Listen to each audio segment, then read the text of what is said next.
Olá, amigos do canal Importante é Saber. Estamos voltando aqui, né, nesse sabadão, para fazer uma playlist de livros, mas livros um pouco diferentes. Hoje eu vou trazer o suspense, o drama, a questão do desafio, né, de não ser preso, de não ser descoberto, de querer criar um confronto, né, um duelo com a polícia. E conseguir sair-se vencedor, né? Eu acho que esses dois livros retratam bem, né, no decorrer da nossa história aí, no intervalo aí de aproximadamente 78, 80 anos, o que uma pessoa pode fazer para não ser presa, para não ser pega e para conseguir, entre aspas, né, vencer a polícia. Então, gente, sem mais delongas, eu vou trazer para vocês o primeiro livro, que é esse aqui, ó. O Diário de Jack, o Estripador. Eu acho que todo mundo aqui já ouviu falar de Jack o Estripador, né? Na Inglaterra, do século XIX, final do século XIX, um assassino de prostitutas, um assassino em série, né? Que durante muitos anos foi investigado pela Scotland Yard, mas nunca foi preso, né?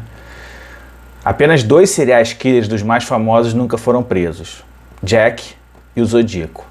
Mas, voltando à questão do Jack, né, esse livro ele vai retratar uma abordagem um pouco diferente. Ele chega em 1992, tá? O começo desse livro é 1992, quando uma jornalista recebe um suposto diário de um homem que viveu na Inglaterra vitoriana chamado James Maybrick, um comerciante de algodão que falece em 1889, né? E segundo a investigação que a autora fez, voltando aos documentos da época, né, gente, já que a gente está falando aí de mais de 100 anos de lapso temporal, ela descobre que o comerciante vem a morrer por arsênico, né? Era uma prática de crime muito comum à época, né? O envenenamento por arsênico. E ele é atribuído, né, esse crime da morte do comerciante à sua esposa, que fica 15 anos presa, até ela consegue recorrer na Justiça da Inglaterra e tal, e aí ela consegue sair depois de 15 anos cumprindo a pena pelo assassinato do marido. E aí esse diário que ela recebe retrata uma série de crimes, e ao final ele vem assinado como Jack, o Estripador, que é o nome dado pela mídia da época a esse assassino em série, ou também conhecido como serial killer, né?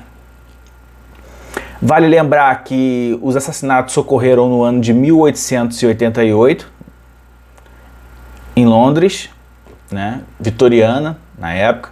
A gente está falando aí do final do século XIX, Revolução Industrial, aquela Londres, né, como berço da humanidade mundial, né? Tudo acontecia em Londres, era a capital do mundo na época, né? E berço da Revolução Industrial. E aí ele vem trazendo, né, um pouco dos 5 assassinatos realizados em 1878 e retrata o que efetivamente aconteceu. A autora, quando ela recebe esse diário, ela começa a investigar. Vai atrás, vai buscar informações sobre o próprio James e sobre o contexto da época, né? Porque ela tem que dar veracidade a esse diário para que ela consiga, né, colher os louros da vitória de ter sido ela a descobridora, né, do tão famoso Jack, o Estripador. E aí ela começa a investigar os fatos históricos, ela faz uma análise psicológica, né, do autor do diário, e tem toda essa questão de tentar atribuir a ele a responsabilidade pelos crimes. Eu não vou dizer se foi ou se não foi, porque é difícil a gente conseguir comprovar, mas fica claro que é perturbador, né? É um diário perturbador de uma mente instável, doentia, e que prioriza sempre o sadismo, né? É algo que marca o diário, o sadismo do assassino, sendo ele o James ou não. É um livro muito interessante. Quem gosta do tema, eu recomendo. E é uma leitura tranquila de se fazer. Tem muitos detalhes, tem que ter um pouco de atenção, mas não tem problema. E o segundo livro, esse já é um serial killer mais moderno. Nós já temos um filme que foi estrelado por Mark Ruffalo. Quem não sabe quem é o Hulk dos Vingadores. E também pelo Robert Downey Jr. Quem não conhece, é o Homem de Ferro dos Vingadores. Então, assim, é um elenco muito bom. É o diretor de Seven, que foi um filme muito bem conceituado. E nesse segundo livro, a gente está falando desse aqui, ó, gente. Zodíaco. Quem não conhece a história do Zodíaco, ela se passa no século passado, no século XX, ali em 1969, em São Francisco, nos Estados Unidos. Quando 3 cartas chegam em 3 jornais diferentes de São Francisco, né?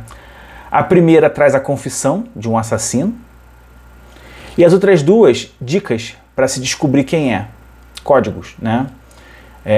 E o assassino exige a publicação das cartas sob pena de continuar matando, para saciar a vontade dele de matar pessoas, né?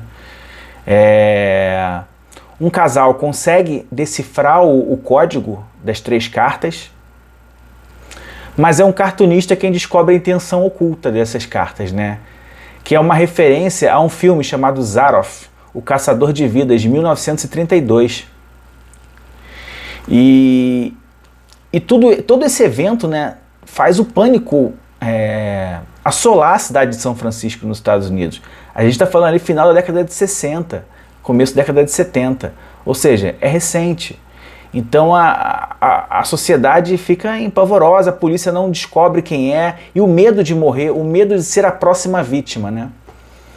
E também temos aqui mais uma vez a ausência de uma prisão, né, do culpado pelas mortes.